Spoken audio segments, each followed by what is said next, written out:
55 seconds of logos.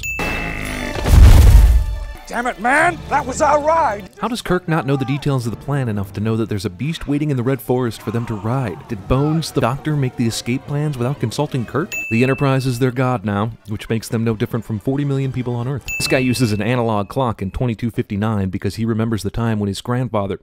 No, wait, he doesn't. Who are you?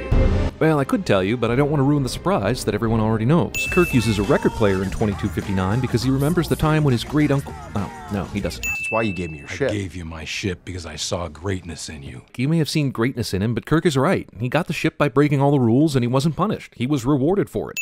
They've taken the Enterprise away from you. Oh, don't worry, I'm sure Kirk will have the ship back in 4 minutes' time because of some unforeseen catastrophe. Mentor finds Protégé in an extremely remote hiding location and dismisses it with throwaway line about knowing the Protégé really well cliché. Wow, Pike is not only a block, but he totally made that girl disappear completely. Now it's a damned hole in the ground. 42 men and women are dead. I don't know, 42?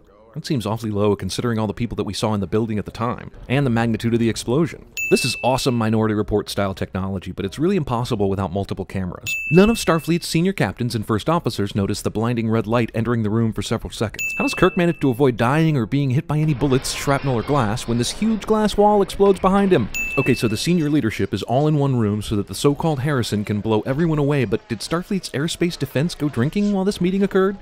How does a ship, especially one that has been reported stolen, fly towards Starfleet headquarters without being identified and warned and probably shot down before it ever gets a chance to fire into this war room? The gun clearly hits the underside of the ship and is about to fall harmlessly, but then manages to hit its target anyway. Why does Spock use Pike's last few seconds of life to basically rape his mind and steal his memories?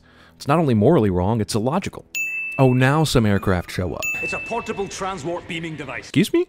Portable transwarp beaming device? Why doesn't, like, everyone in Starfleet have one of these? This little montage of ships is pretty awesome. But why would the Admiral who has developed a secret evil starship include a model of said secret evil starship right out in the open for all to see? I'm fine, Bones. The hell you are. Movie strongly hints that something is wrong with Kirk health-wise and then just drops it and never explains it. Is that a red starship? Why would you make a red starship? And why just one when the entire rest of the fleet is clearly silver and gray? Why is Scotty the only one really inspecting these torpedoes and giving a shit about their contents? There are 2 science officers on board. One specializes in advanced weaponry. I guess we can just chalk it up to the fact that they needed someone off the ship later to help the crew out, so they pulled a name out of the hat and decided Scotty would be the one who gets morally righteous and quits. Your vitals are way off. More ominous and ambiguous worry about Kirk's health. Does he have a health problem? Your guess is as good as mine. The movie will never address it again. Chekhov gets on his red shirt, goes to engineering, and does a check on all systems in the span of about 30 seconds. JJ's cheating with time again here because Kirk leaves the bridge, Sulu sits in the chair and starts his message to the cargo bay about prepping the shuttle, and before that very message is even done being broadcast, we have Kirk, Spock, and Uhura already in new outfits arriving at the ship. Fantastic. Good thing you don't care about dying. I am sorry, Lieutenant. Uhura turns this away team mission into a Katherine Heigl movie. Why was there a need for a disguise? And if there was a need for a disguise, why is it okay to remove it now? Sounds like we have a Superman on board. Nope, he would have broken everyone's necks by now. Wait, so am I to understand the Starfleet communicators can reach from Klingon space to Earth? Is there even any limit on their range? Isn't there like a host of problems in this very movie that could be solved if they just picked up their long-range cell phone communicator and buzzed someone? I understand you want to put your main characters in as many scenes as possible, but honestly, you send your chief medical officer along with the weapons chick to open a potentially deadly torpedo? No, you don't. You don't even send Sulu for that. You send a red shirt. I can't figure out which wire to cut on this bomb, so I'll just destroy it willy-nilly, but everything still works out okay and the bomb doesn't detonate, cliché. So you go to the trouble of making your advanced spaceship building facility a secret and put it all the way out behind a moon of Jupiter, but you don't have any sensors or cameras so that you know when people are sneaking up on it? My name is Khan. Surprise! But only if you're 4. ETA of the incoming ship. 3 seconds, sir. 1, 2, 3, 4, 5, 6, 7, 8, 9. I heard what you said. How does Carol Marcus have a British accent when her father has a grizzled, Peter Weller accent? Listen to the way Admiral Marcus says John Harrison here. The fugitive John Harrison, you went... Could they seriously not get Peter Weller into a green screen somewhere to re-record that line? Oh no, they pulled out the guns that take a really, really long time to shoot anything. Guess what I found behind Jupiter? Scotty has been on this ship the whole time? And only now, after the Enterprise has been torpedoed and people have died, has he sabotaged anything on the Admiral's ship? He could have stopped the warp drive, too. Bones, what are you doing with that tribble? Tribble reference. Great. I suppose I'm supposed to now, right? I've full weapons in 3 minutes. It then takes over 9 minutes. Why would a cargo bay door ever be so small? Whoa, who is this? And why doesn't she have a bigger part in this movie? You killed a Klingon patrol. How would he know about that? How would anyone know about that? Oh, I guess he really is Superman. Now, unlike some idiots on YouTube, I know there's gravity in space. But apparently in the future, anything just drifting near the Earth at, say, moon distance is pulled to a fiery death within 2 minutes. Since we know the torpedoes getting transported are armed, how come Khan couldn't figure that out? Don't these ships know when other ships do certain things, like arm missiles through various bullshit heat signatures and sci-fi nonsense? The f*** is this? Abandon the ship.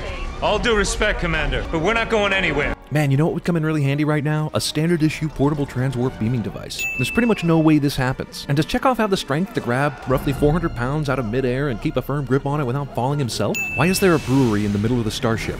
Not one of these kicks Kirk does has any business actually helping shove the housing back into place. His angle of attack is all wrong if he's actually trying to move it laterally. Even when he succeeds, the kick is down, and somehow the housing goes down, then over and back up into place. Now wait just a damn minute. Sulu said the ship would be incinerated upon re-entry if they didn't get the shields back up, and then we saw the ship go through the clouds, which I'm pretty sure comes after you've entered Earth's atmosphere, and then the shields come back online? Shields restored. Star Trek Into Darkness steals Kirk's Khan scream from Star Trek The Wrath of Khan. I thought this movie ended already. Well, people give Man of Steel a lot of for all the innocent people that must have died during the final battle, but damn. I mean, this is a lot of dead people right here. Why does Khan bother throwing Spock on top of the transport when throwing him off the transport might actually kill him? This Spock as an action hero scene would work a lot better if it featured someone other than Spock. Bring them up to the ship. As they keep moving, I can't get the lock on either of them. Can you beam someone down? How is it that you can't get a lock on two people fighting because they're on a moving target, but you can beam someone down to the moving target? It only took one shot to stun Khan earlier, but now it takes a million. Movie completely undercuts any emotional punch by copping out and reviving the tragically dead main character 12 minutes after he died.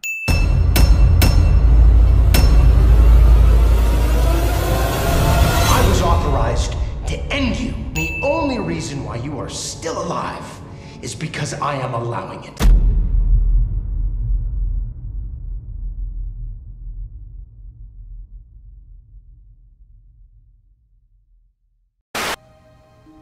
They're sending you back to the academy. Oh, back to school, to prove to Dad that I'm not a fool. Thank you for convening on such short notice. And for stopping on your way to change clothes into that gray emergency meeting uniform. War is coming, and who's gonna lead us? You? They're fueling their missiles. We don't have time to f*** around. I think that guy over there is just playing Galaga. They say most of your brain shuts down in cryosleep. All but the primitive side. My name